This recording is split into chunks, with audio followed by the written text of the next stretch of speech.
గురుకుల పాఠశాలలో ఏంటంటే పొద్దున ఉదయం లేచి 4-5 గంటలకు లేచి పిల్లలు యోగాసనాలు మరియు ఆటలు పాటలు అన్నీ ఉంటాయి.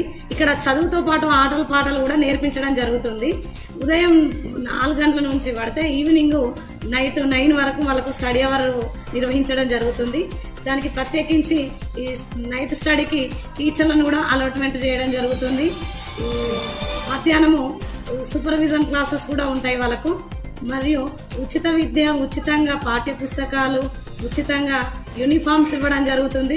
దానివల్ల విద్యార్థులకు నాణ్యమైన విద్య అందివ్వడం జరుగుతుంది. నిన్న స్క్రీనింగ్ టెస్ట్ కి 48 మెంబర్స్ మా పాఠశాల నుండి చింతకుంటకు పంపించడం జరిగింది.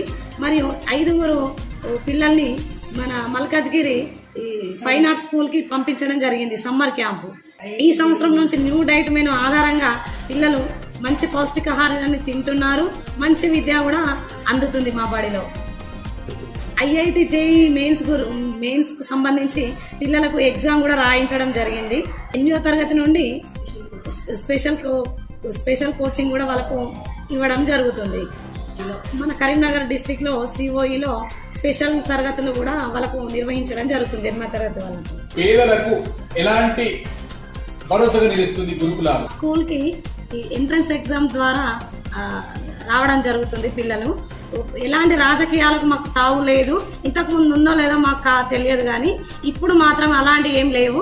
ఎగ్జామ్ ఎంట్రన్స్ రాసిన తర్వాతనే మేము తీసుకోవడం జరుగుతుంది. ఎంట్రన్స్ లో పాస్ అయిన విద్యార్థులకే మేము న్యాయం చేయడం జరుగుతుంది. ఇలాంటి రాజకీయాలకు మేము తావివ్వడం లేదు.